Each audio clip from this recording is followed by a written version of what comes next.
وفي قلب المنزل بالضبط يبنوا المسكن الحوش. الحوش الجريبي هو عبارة عن حصن، لأنه هو عبارة عن قلعة فيه غرف، فيه طابق سفلي، ثم غرفة هي عبارة عن مرقب ومدخل وحيد يفتح إلى بهو واسع.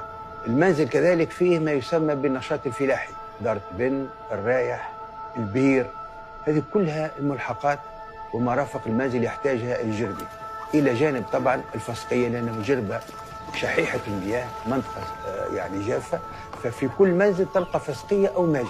المنزل يلزم يكون عند مأمن من الخارج، هذه الطابية المشهورة، واللي كانت طابية عالية توصل حتى 4 أمتار، والمنازل مربوطة بشبكة كاملة تربط بيناتهم جوادد. الجادة هي طريق رملي كالمسالك الفلاحية، لكن ضيقة عمدا، لأن المسالك كل في الحومة تكون ما يسمى بالمتاهة، لابيرانت.